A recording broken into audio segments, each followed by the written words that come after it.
We have to just hear about this book that you found. Oh, Older than both of us. older than both of us. Good. Look, I got all the good books. Yeah, all the good books. So I found this book at the thrift store. Now, I wasn't even going to stop in at the thrift store. Here's how the universe works. But I needed to use the washroom while I was on my way to pick up my son from practice. And I stopped in and I always scour the books. That's just what I do because I've read a lot of books in the last year. And I think it's probably one of the most expensive habits I've ever had. So I go to the thrift store as often as I can. And this book was like sticking out of the shelf and I grabbed a hold of it and I literally felt something. I can't even tell you what it was that I felt. I felt that same feeling. Actually, I can tell you what I felt. It was that same feeling I felt in the pit of my stomach when I told my husband I wanted to watch whatever Bobby Kennedy had to say that day in that press conference. It was that divine intuition that told me that book. And I opened it up and I started reading it and I started sobbing in the middle of the store, actually sobbing because 50 years ago, this man wrote this book, putting all of the pieces together that Bobby Kennedy and Casey Means and Dr. Palmer and Georgia Ede and all these doctors are putting it together now. And he had to figure it out 50 years ago. And in the introduction of the book, he talks about how, he's writing this book because pharmaceutical psychiatry and the entire psychiatry paradigm that we know now as our normal paradigm, he knew it didn't work then. He knew that these things were working. He knew that the toxins in our food were creating these things. He knew that malnutrition and lack of light and how we need more protein and we need more fats. Like he knew all these things. He was saying all these things 50 years ago. And I was searching high and low for answers for my kid, and not once did anybody mention anything to me. When we talked about food in any of these meetings, they were talking to me about food dyes long after I had already removed them on my own because I did my own research. And removing the food dyes from her diet didn't do crap for her because she was so out of sorts, right? And no one talks about these things. Like, and to be honest, if I'm making all of my food from scratch, if my kids are having spaghetti and I'm making my marinara from scratch, there's no doctor in the entire world who's going to sit in front of me and think that I was feeding my child crap food. I was feeding my child far better than what would be considered to be the standard American Western diet that we've come to know as our own. Like my kids weren't eating those foods. Like we had like movie nights where I might pick up a couple of bags of chips or something like that. They had all their own baked goods. I'm not feeding my children crap food. And he's laying it all out 50 years ago. Pesticides, herbicides, antibiotics, modern medicine, all the things that, oh my goodness, we have to wait for the science, we have to wait for the evidence. He's calling it out 50 years ago. And this book is no longer in publication. The publisher's been closed. I can't find any information on his estate. It's like I found this little gem and it's beautiful because he's talking about the same things that I'm talking to my husband about wanting to do. He's talking about how he's cooking delicious food in these institutions and he's sitting with his patients and he's teaching them about the food and how to nourish their bodies and nourish their mind and nourish their spirit. He's talking about all of the things that ultimately Dr. Casey's talking about in Good Energy Now and that Dr. Palmer's talking about in Brain Energy Now. And I had this moment where it was like I realized I've been on a ketone high enjoying my family for the last year because I have an entirely new version of my family that I've never had before. When I opened up the cover of this book and I started reading it, it's like I realized I'm mad because we've known, they've known, but they've chosen to do things differently. And because we've chosen to do things differently, and because all of the systems we've trusted with our health have been captured, our kids are suffering for it. My daughter suffered for it, and she's not alone.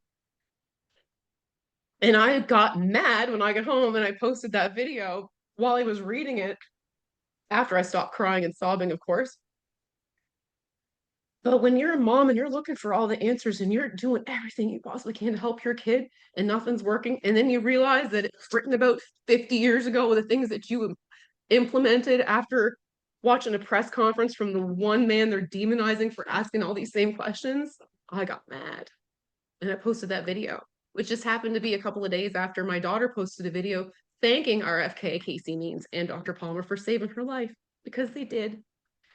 And unfortunately, figuring these things out, of course, this conversation becomes political, but we need to look outside the politics and all this and put our feelings about the politics aside for our kids. Our kids do not deserve to wait for us to fight it out. We need to come together now. We need to empower ourselves as parents to make these changes in our homes now. And you don't have to dive in like I did and throw $1,500 worth of groceries out like a crazy lady. Who can afford to do that? I couldn't even afford to do it, but I had nothing to lose and everything to gain. And every little bit that you start in your own home today, nourishing your family with good whole foods and getting them outside for some sunlight first thing in the morning, maybe brushing your teeth on the back deck at nighttime and going for a walk in your backyard, or, just hanging out together, surrounding yourself with good people, eating together, cooking together. We need to come back to these things because these are the things that reconnect us to each other. They reconnect us to our food. They reconnect us to the world around us. And we're living in a society that's gotten so disconnected that we are literally fighting about all of the things instead of coming together to save our children's lives, because that's we were put here as parents to look after those kids. My one job as a mom is to make sure that my kids have everything that they need to be healthy, happy humans. And these industries are not allowing us to do that. But we don't need to wait for them to fight it out. We can do this now. I proved it. My daughter was treatment resistant. I literally changed her food. I started making sure we were getting outside for sunlight every single morning. I was making sure we're going for little walks regularly. I'm making sure we're, dancing it out after supper and stuff, keep our bodies moving, keep our sugars regulated and stuff. Like, I talk to my kids about nature and the importance of like grounding and let's go for these cold. It's like I taught them how to be human all over again. And they deserve that. We all deserve that, because this is a humanity crisis. This isn't about politics. This isn't about left or right. This isn't up or down. This is our kids, and they don't deserve to wait while we fight it out. I certainly have nothing to add to that. So yeah, I got mad. What's the name of the book? The name of the book is Mental and Elemental Nutrients by Carl Pfeiffer.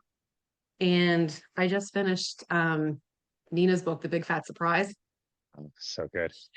Oh, so good. So good. Infuriating, but good. I was just going to say, how many times did you get just so pissed off reading that? Oh, listen, do you know how, listen, these books I've been reading this last year are far scarier than any of the, murder mystery books I spent my whole life reading. Yeah. I think I told you when I read The Real Anthony Fauci, I had nightmares. My ketones were in the tank. I was a mess. I had to put it down and leave it for like a week or so at a time and then come back to it and then let my body like literally deal with it. I highly recommend people to start doing their own research, do these readings instead of just believing the status quo and believing what you see in a little clip. Go to the full thing, like watch the full interviews, read the book, make your own decision on these things. That's what I did. I've read everything from that to the Monsanto papers, and oh man, like just once you learn, all you want to do is keep learning. And it's in learning these things and teaching my kids these things, like, yeah, these are scary things, but these are truthful things. And these are things that are detrimental to our health.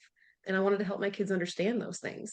And are we going to like all of the answers we find in this process when we try to figure out what's going on with our health? No, we are not going to like some of the answers. But unfortunately, finding those answers is the only way out.